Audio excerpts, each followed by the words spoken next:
Everybody, it is 10 a.m.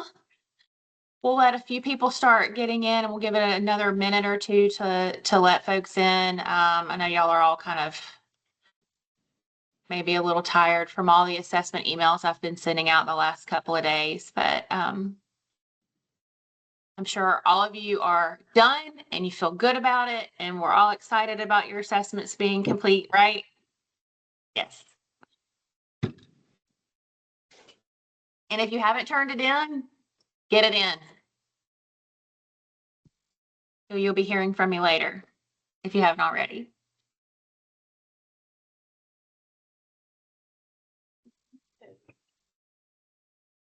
Okay.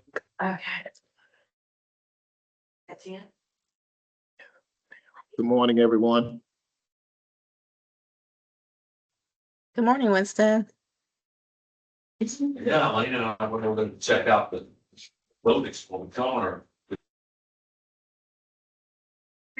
Get started. It's just after 10 a.m. Some people are still kind of coming in, but we'll go ahead. Ebony, if you don't mind letting them in while I'm doing this. Good morning again. I've said it like 5 times, but good morning. I'm Ellen Hill. I am the Compliance and Training Coordinator for the Office of Downtown Development at the Georgia Department of Community Affairs. And today you have me and Ebony from the team. Cherie had another commitment this morning. So Ebony, do you want to introduce yourself? Sure. Good morning again, right, Ellen, everyone. Yeah. I am the Organization and Strategic Planning Coordinator for the office. So I am the one that is responsible for coming and helping downtowns across the state through their work session process.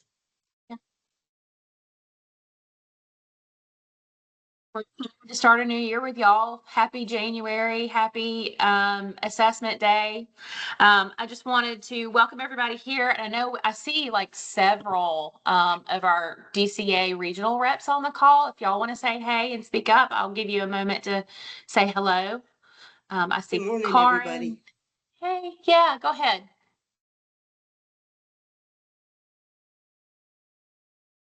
I see Karin on the call. I think I saw Kathy Papa on the call.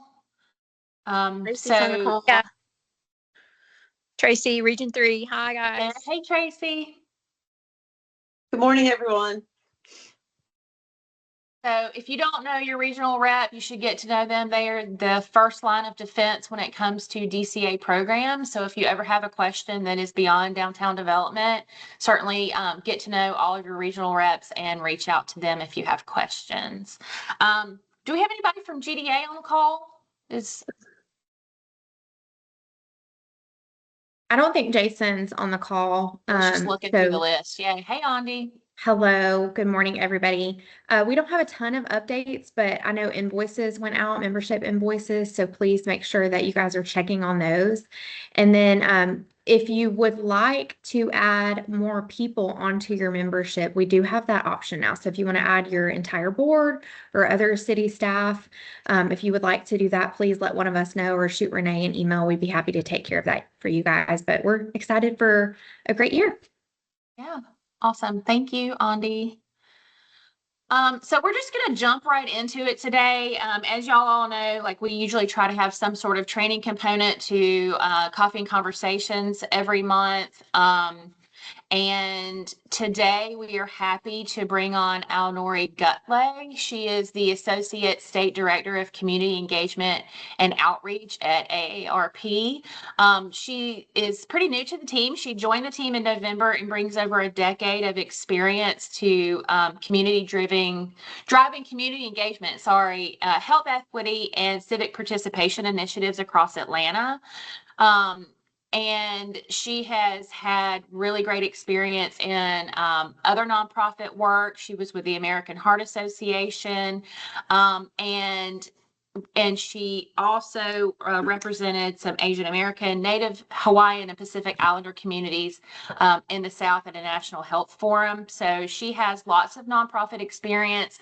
And I love this on her bio says she's a professional Scrum Master, and I had to Google what that is, and I still don't really know what a professional scrum master does. So, Honora, you may have to explain that to me just so I know what that is. But our topic today is the AARP Community Challenge Grant.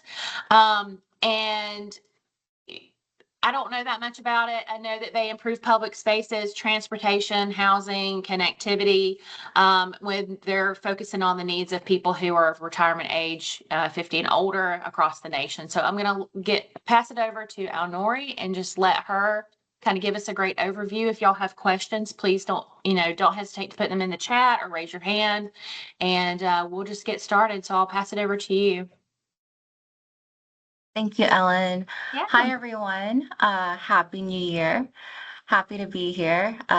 So to get started, AARP is now accepting applications to the 2026 Community Challenge Grant Program, which funds projects that make tangible improvements that jumpstart long-term change to improve livability.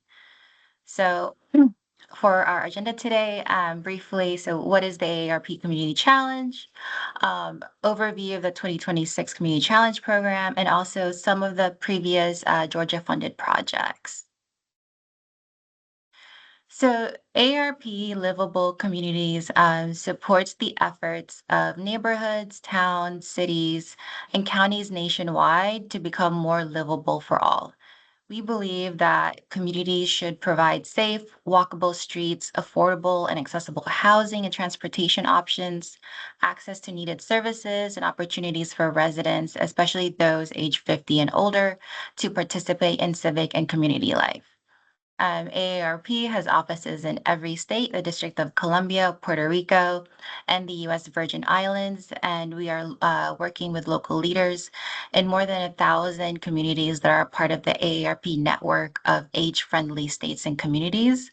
Our vision is for a future in which all communities, urban, suburban, and rural, are great for people of all ages. So it takes time to build great communities, but quick actions and tangible improvements can help spark long-term progress. So to support this, in 2017, AARP launched the AARP Community Challenge to invest in local communities and fund projects that build momentum for change. So this is just an overview of the first 9 years, and how much we have invested so far, how many grants we have given out, and the number of communities that we have touched. So the program supports communities of all sizes and organization types, including rural, urban, and suburban. Communities with populations as small as several hundred residents have received grants. 67% of grants have also gone to nonprofits, while 33% have gone to government entities. So this is just based on past grant distribution and is not a predetermined funding formula. So since 2017, our average grant award is 10,000 to 12,000. So while AARP reserves the right to award compelling projects of any dollar amount, in 2026, grants cannot exceed 25,000.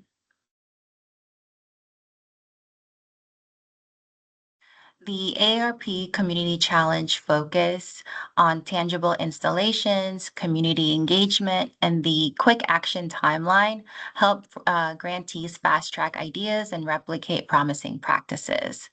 So since 2017, grantees have installed 45,000 tangible improvements in communities and created nearly 8,000 resources, activities, or programs. So this includes benches, picnic tables, garden beds, murals, sculptures, green spaces, walking paths, properties improved with home maintenance, housing resources created, bike racks installed, bike mobility lanes created, transportation training programs, um, volunteer engagement, and different events held. So these are just all the things that other grantees have proposed and got funded. So we know that great communities take a long time to build, but we also believe that quick actions can spark long-term change. So that is why our program is designed to take place within a calendar year from project conception, funding granted, and project completion.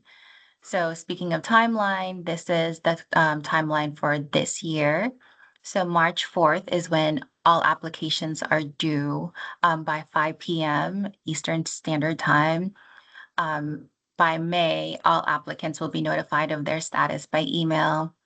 And then by June 24th, so that will be when the public announcement of the selected grantees and projects begin.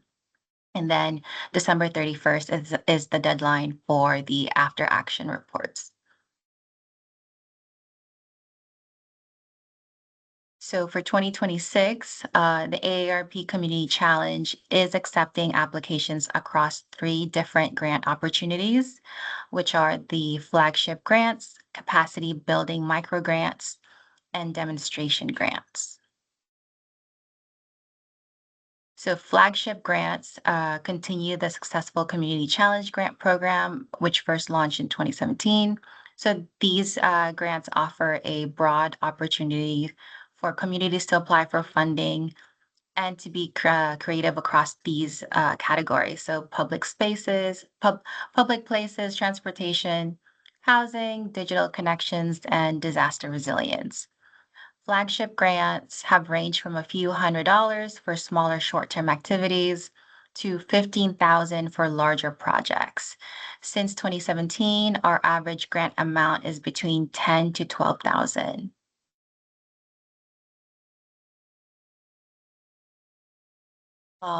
For community building microgrants, combining 2,500 grants with additional resources such as webinars, cohort learning opportunities, up to 2 hours of one-on-one coaching with leading national nonprofit organizations and AARP publications. This grant opportunity will accept applications for projects that benefit residents, especially those age 50 and older, in the following categories. So walk audits, bike audits, home fit guide modifications, and disaster preparedness training.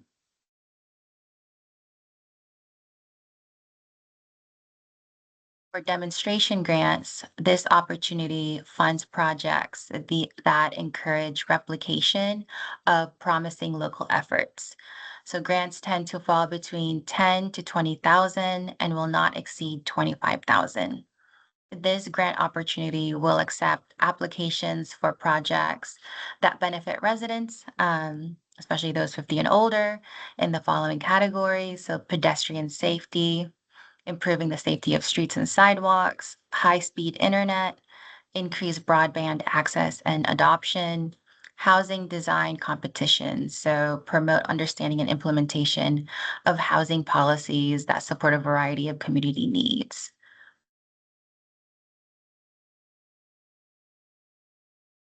So who is eligible?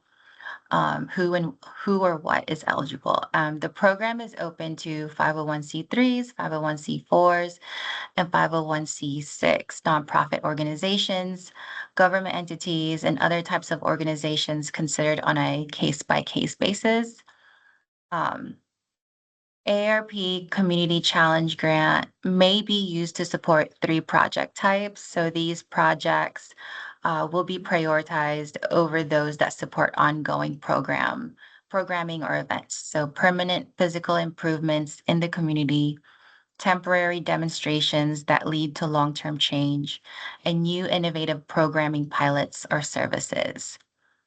The following projects are not eligible for funding: partisan, political, or election-related activities, planning activities and assessments and surveys of communities without tangible engagement, studies with no follow-up action, publication of books or reports, acquisition of land and or buildings, purchase of a vehicle, such as a car or a truck, sponsorship of other organizations' events or activities, research and development for a nonprofit or for a for-profit endeavor, and the promotion of a for-profit entity or its products and services.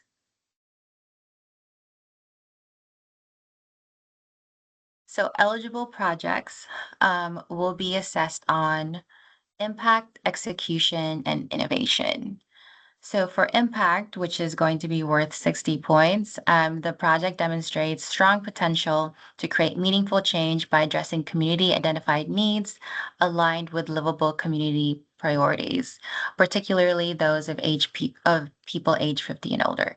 So it shows a clear ability to overcome barriers and effectively accelerate, expand, or sustain efforts that make the community more livable. For execution, were 30 points. Applicants demonstrate capacity to deliver the AARP Community Challenge project on time and within the awarded budget, effectively engage residents and key stakeholders, and also leverage volunteers, especially those age 50 and older, in the execution. And for innovation, the project demonstrates creativity or unique design or engagement elements, which will contribute to its impact on residents, especially those 50 and older. Um, and AARP will also evaluate each project based on its consistency with the AARP mission to serve the needs of people 50 plus. So these are just some examples of previously funded Georgia downtown projects. So under public space enhancements, there have been downtowns that have proposed for community art and oral history installations, activation of downtown civic spaces, ADA compliant shaded pavilions and seating, improved lighting for safety and accessibility.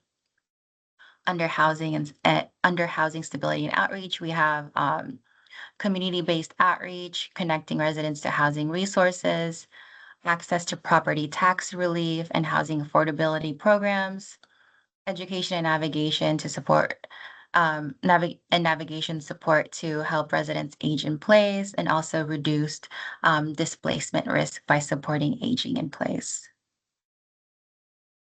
Other ones fall more broadly on walkability and safety, so ADA curb cuts, tactile pads, crosswalks, and pedestrian signals.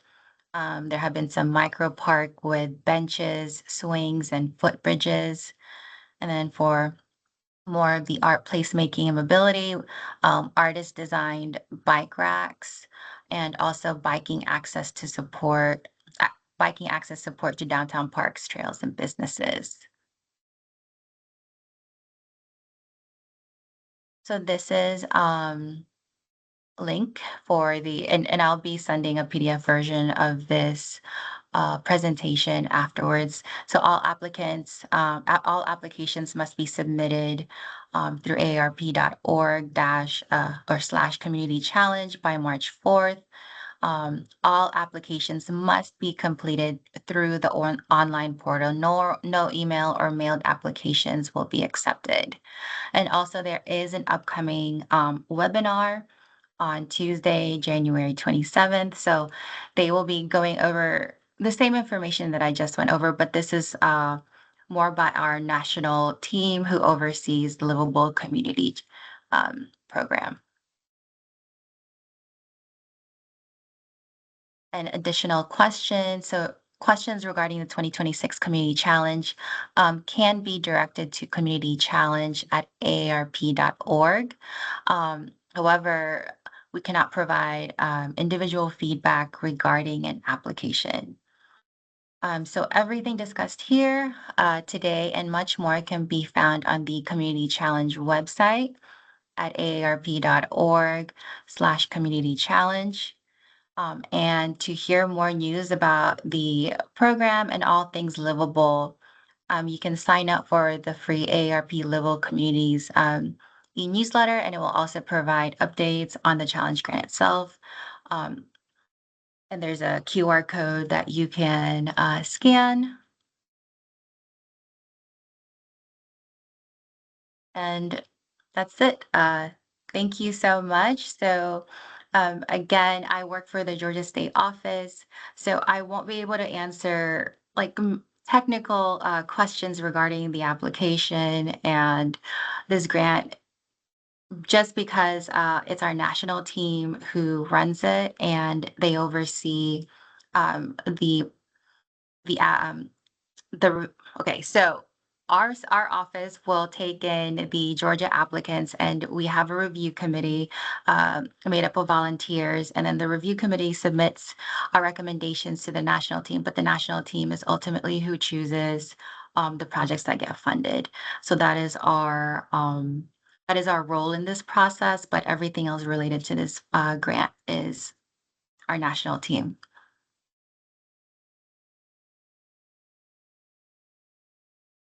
So much, Alnori. Does anybody have any questions or maybe some comments if you've had an AARP grant funded in your community? I know there's a few in Georgia, so does anybody have any questions?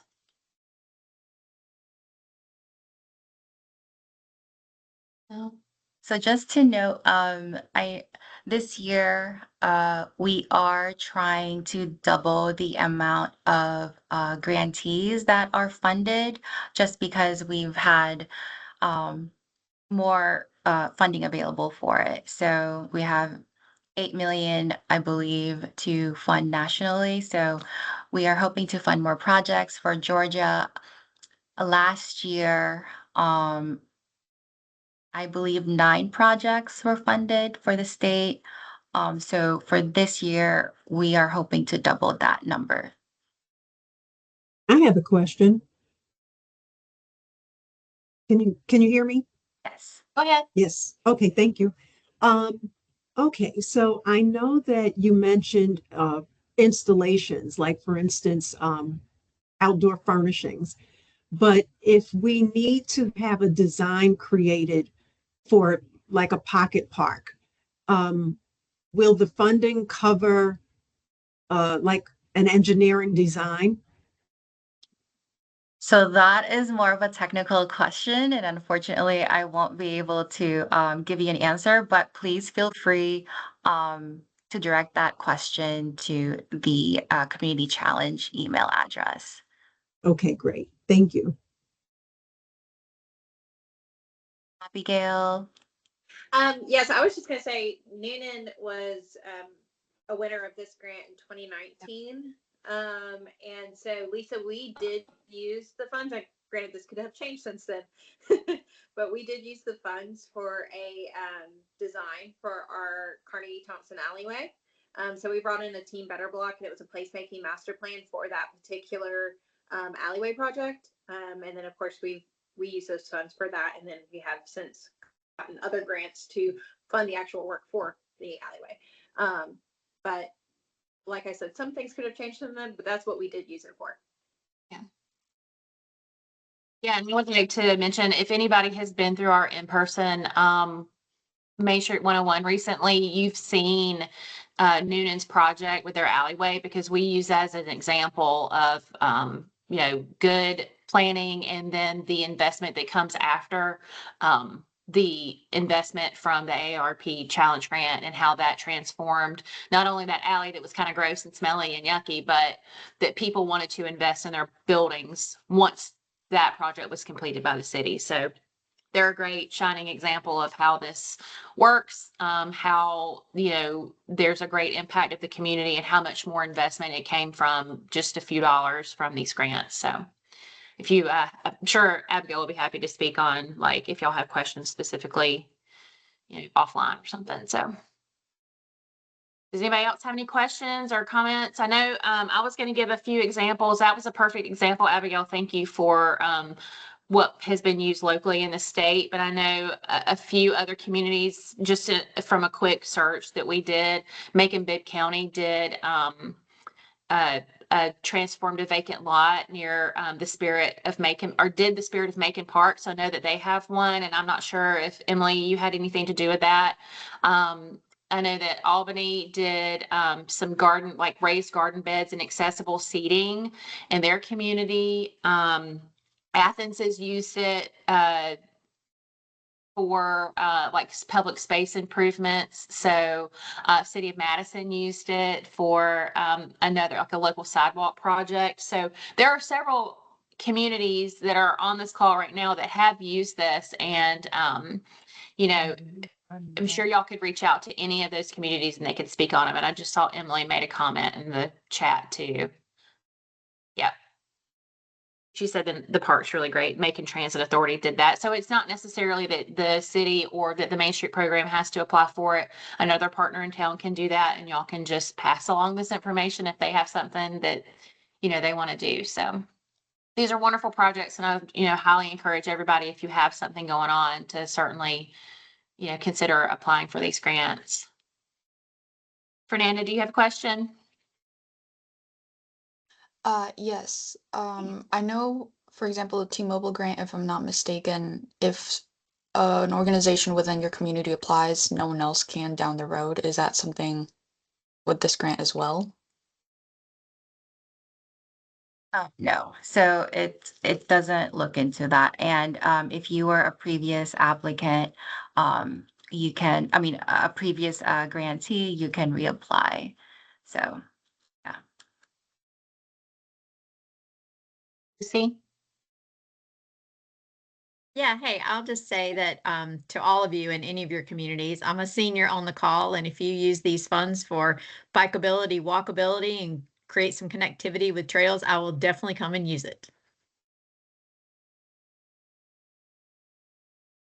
Yeah, Lucretia just said Albany did a downtown public art project with it too. So I will say, at least for our state office, we are hoping that more like rural parts of the state or communities that are rural apply for this grant so that they're able to get, additional resources. So that is what we're hoping for. And we want it to be as spread out as possible. Lisa, you have another question? Hey. Yep, hi. So I would like Tracy, if you don't mind, to give a couple of other examples. We have a pretty big senior population here, but they're not cyclists. So can you give us an idea of other ways that we can accommodate the senior population, so we can have some things to consider? Alnori, I think you're probably familiar with Walk with a Doc, but those are chapters across the nation where people engage active adults to go out walking once a week on a regular date, inviting a doctor or a practitioner of some subject matter interesting to seniors. So that is something you can set up in communities. I helped do that in Decatur, but I'm sure there are many. We are actually just about to start that, an AARP sponsored walk with a dog. So we're starting it within the Metro Atlanta area. We haven't decided on the park yet, but we are hoping that once we pilot this, we're able to expand it to different parts of the state.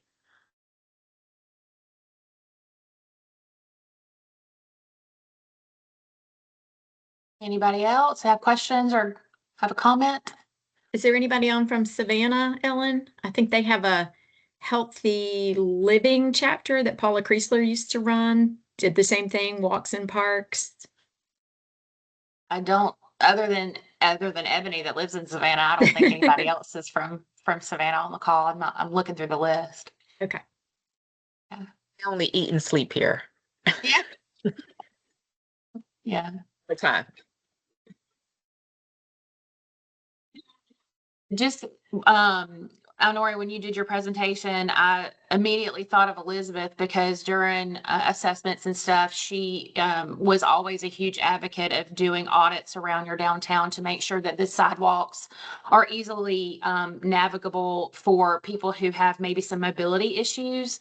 And I saw that the grant kind of covers that as well, or can cover it. So, nod to Elizabeth. That was always one of her soapbox issues is, just doing an audit around your downtown to make sure that the sidewalks are safe for people who maybe are using canes or walkers, or even scooters, excuse me, around their downtown. So that's another example of something I think you could probably use the grant funding for. So Yes, and so that would fall under the capacity building micro grants for the audits. And AARP, we have the toolkits that you could use. So great. you wouldn't need to purchase any of that because we already have it. And whatever, however you need to implement that, the project can cover, I mean, the funding could cover that. But the toolkits itself, we have it. Thanks. Ever hold your peace? Okay, good. Thank you so much for your time. We will definitely share this. Of course, we'll have the recording of the presentation on the YouTube channel. But Alnori is also going to share the presentation with me, so I'm happy to share it with all of you, and contact information and the link to the grant application. So if there's no more questions for Alnori, I'll let you, Alnori, go and, get on along with your day. We will also stay on. I know we probably have some questions about assessments, or if anybody has an announcement or a question they want to post to the group, we are happy to kind of use the rest of our time. I know we went through that presentation pretty quickly, so I want to give everybody time to, share or ask questions of the group if they have questions for today. Well, thank you so much. Yeah, thank you so much for your appreciate time. meeting everyone, and have a good day. Bye. Thank you, Anoi.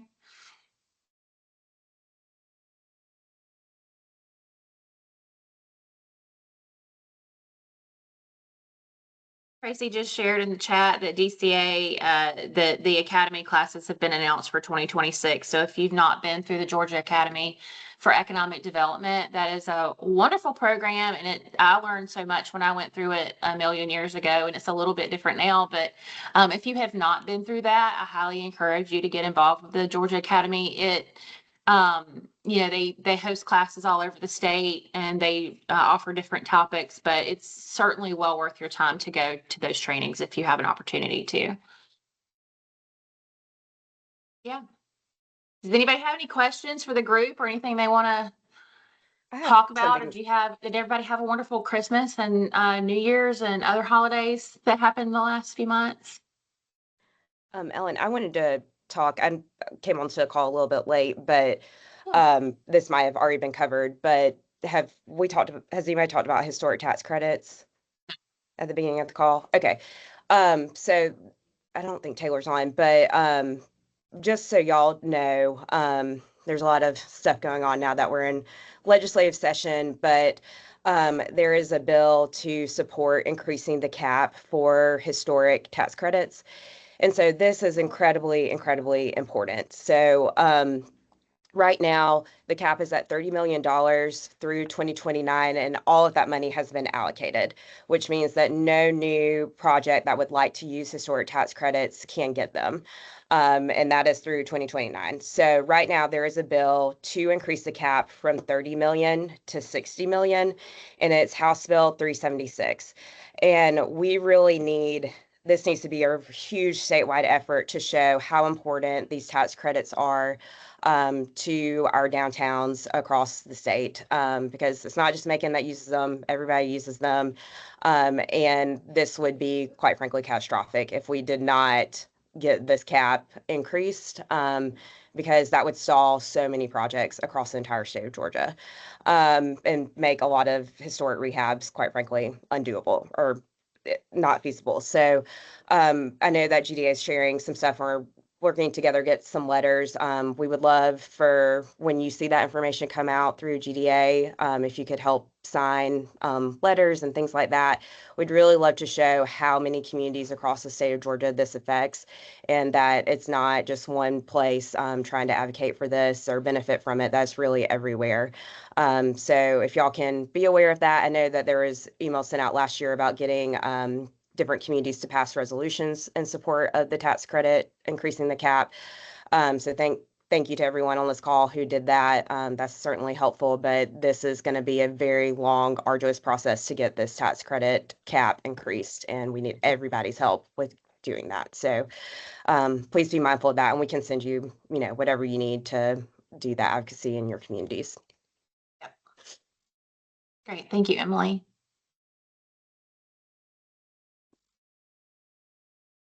Does anybody else have anything? Any questions? I think I saw a hand raised and then go down a minute ago. Garrett, hey. Yeah, that was mine. So I had a question because while we were doing our training log this year, we had a small thing come up with it where a majority of our board members, despite me and my fellow coworkers making an emphasis to get the training logs done, did not get certain ones done, and it has left a large portion of our board without their training done, and they're unqualified for their voting rights on the board.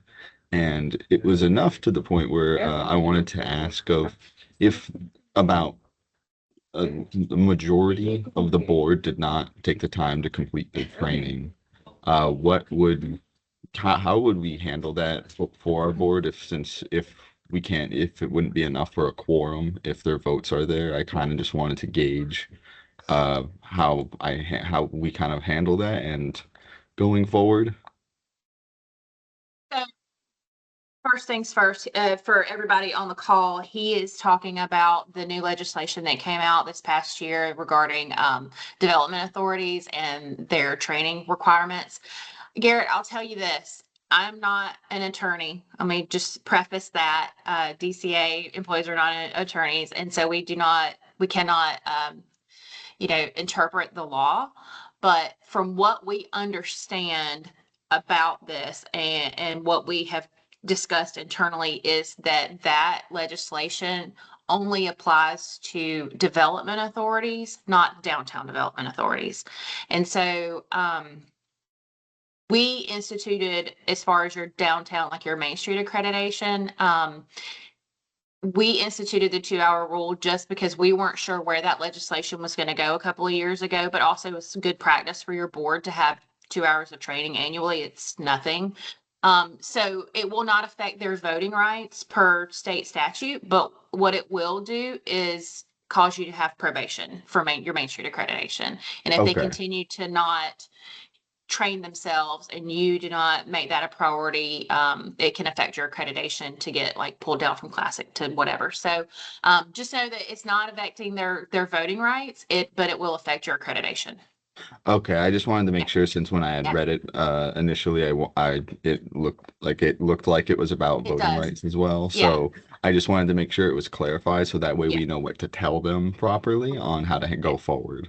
Yeah, and in your assessment, if we notice that the board hasn't been trained and like that's not in the training log, we'll make a note of it and address it during your assessments. But yeah, and that's a very common question too. Like if you read it, it does kind of sound like DDAs are included, but then you read on and it says they're not. So yeah.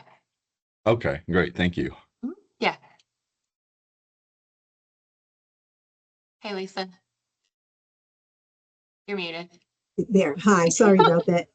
This is the first I'm hearing about this development authority change. Can you just give me an overview so I can make sure it's not something our economic development office is affected by? So it's for like industrial development authorities is kind of what I'm understanding. It went into effect last year, where they have to have 2 hours of additional like training per year. And if they don't satisfy that requirement, then they will lose their voting rights. But it is not a DDA law. It's for development authorities. Yes. So this office, the Economic Development Office, manages the citywide development authority too. So I just want to put that bug in the ear of the powers that be to make sure those folks are getting their training. I'll send you the state code so that you can have it and reference it. But yeah, I'll send it to you. That's great. And since I have your attention, I have a couple of questions about the assessment. So I did submit the board roster, but it was not the DCA template. I don't think I had that template. Is that something you can share with me so that I can make sure it looks the way you want it to? It's in the Dropbox under the required documents folder, but yeah, I can send it to you. Mhm. Oh, no, if it's in there and I just didn't notice it, I'll find it. And then the salary report, same thing. Yeah, the salary survey, I'll send it to you. Okay. Okay, great. I think those are the only two things that I felt like didn't look exactly like your description. Yeah, okay. Yeah, no problem. Thank you. I didn't know. Anybody else? Questions, concerns, things they want to talk about? Hey, Miranda. I had a quick question. I think I emailed you, but anyway, how do we confirm that we completed that salary survey? Because I'm pretty sure I did it, but I apparently either didn't save a copy or didn't request a copy emailed. So I'm not Yeah. sure if I need to do that or not. If you do not, you're fine. I'm looking at your stuff now. If y'all don't hear from me today with anything that's missing, then you're good to go. Okay. I'm literally sending out emails this morning, like going through and making sure that y'all have everything you need for your assessments. But I just looked and you have all green boxes next to your name, so you're Okay. good to go. Great. But, I got to get a signature on the checklist from our chair today, but perfect. Yeah. Yeah. okay. Thank you. Yeah. Yeah. So I was going to say, you will be hearing from me. If y'all have outstanding documentation for your assessments, you will be hearing from me today. I just, in my conscience, and cannot go to sleep tonight if I don't do every possible thing I can do to make sure that y'all have everything you need for your assessments. So if there's anything missing, I'll reach out to you today just so you know you'll have a list of what I need. I will not be going through Dropbox today just to make sure that y'all have everything uploaded. So definitely, make sure that your Dropbox is in order. But the other documentation, definitely you'll be hearing from me if there's anything. But if you don't hear from me today, you're good to go. Don't worry about it. But just make sure that your Dropbox is all squared away. Ellen, I did want to share one more thing. I have some personal news, but I am going to be leaving Newtown Macon at the end of this month, and we'll be starting a new role here in Macon as the Executive Director of Historic Macon Foundation. So I just wanted to say I love all y'all and love this network. It's really special, and y'all are some of the most creative and hardworking people I've ever met, and it's been a real honor to work alongside all of y'all across the state for the past 8 years. So I'm not going far. Definitely will still be in the preservation field and all those things, but just, holler at me if you ever need anything. And we do tax credit consulting as long as that's available. So if that's something y'all need once we get this cap extended, then please reach out. We'd love to work with y'all in your communities. Yeah. We're so sad. I saw that, yesterday and I was like, no. But you've made such an impact on Macon and the rest of the state too. And we're just so excited for you in this new chapter, but we will miss you so much. And I hope you won't be a stranger around the downtown world moving forward. So you're Definitely not. amazing. Yeah. Thanks. Downtown's where my heart is. Yeah. Anybody else? Now that we have sad news. Okay, I do. Oh, sorry. Go ahead. Okay, I have a meeting with our public works operations leader because I feel like the hardest thing to get from my Main Street report every single year is what was our public investment, because they do all these things, but then they never tell me how much it was. Yeah. They don't track it. And then at the end of the year, I'm begging them for information. So we're trying to get a new system in place. Does anybody have any template documents? How do you get your public works electric departments, any utilities to tell you what they're spending in your downtown? If anybody has that, please send it to me. I would be grateful. Jason said, just go sit in their office till they give it to you. Right. I will say it's still so hard, but I've gotten them to where when they're coding stuff for their finance, that we have a special code for DDA. So if it's within the downtown district, they're supposed to code it. But sometimes I notice that they still don't do it. So I have to reach out separately, or so like they're good at it for like the beginning of the year, and then towards the end of the year they fall off. And so it's hard. But Yeah. I would say see if there's something in your finance department when they're coding for finance, to see if there's anything that you can do. But we even like if they're paving roads or something of the nature, we try to pull that. Yeah. Yeah, I would say that's probably the hardest thing to get. Which it shouldn't be, because it's public money and you would think that people at the city would know, but that's really the hardest thing to find. Alicia? I was just gonna say, if I see them doing work, I pick up the phone, I call them, I said, "What are you doing, and how much does it cost?" Like right then and there, or I make a note of it and I send an email at the end of the month. Hey, I saw you laid a bunch of pine straw. How much did that cost? And the public works director at least is really good at giving me back numbers. So I make notes as I see things happening, and then I follow up with an email. It catches almost everything if it's during the daytime and I see it. So. Yeah, I don't think there's any easy fix for that. I'm gonna create a program and then I'm gonna give it to everybody else. Yes, do that. You can be the trailblazer for us. I was going to give out a reminder too.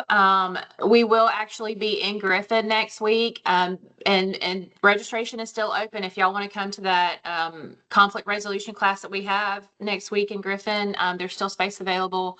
It's called Main Street Mindsets, but if you're looking for it on our training list, but we're bringing back Deb, who, if any of y'all came to the planning training that we had last year with Deb with Oriana Solutions, she's amazing. And we wound up having this really large group therapy session, basically, when we were talking about things going on in our downtowns and board dynamics and personalities. And so we thought it would be a really great idea to bring her back for just a conflict resolution training. And she's really good at that. So that if you do just kind of happen to fall into some sort of conflict with somebody you work with, somebody on the board, somebody at the city, somebody downtown, or even probably in your personal life, she'll give you tips and tools to maybe navigate that a little bit better. So we definitely have space available still. We'd be happy to see you next week in Griffin. And yeah, that's what we have going on for the next month or two. So does anybody else have any questions or concerns or? Ellen, I have a announcements? question, Ellen. Yeah. Hi, Ellen. I have a question. This is Ginger. We can't make the 20th, but I would love to attend this meeting for the 2 days. But can we come on the 21st and not the 20th? Or we need to be there for both days?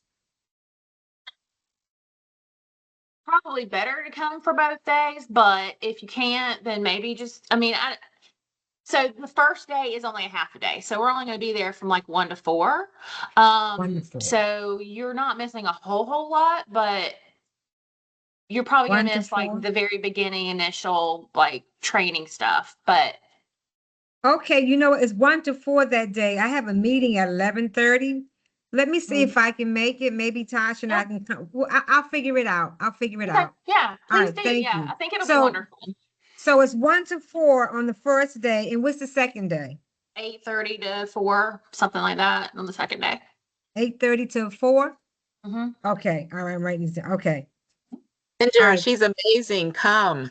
She's amazing. I want to because we do have some conflict. Everybody has conflict. And Yeah. I mean, everybody needs to know how to handle it a little bit better. I mean, all of us do. We're none of us are perfect at that. So, Okay, I'm gonna try to make this happen. okay, great. We'll be All glad right. to see you. Thank you. Okay.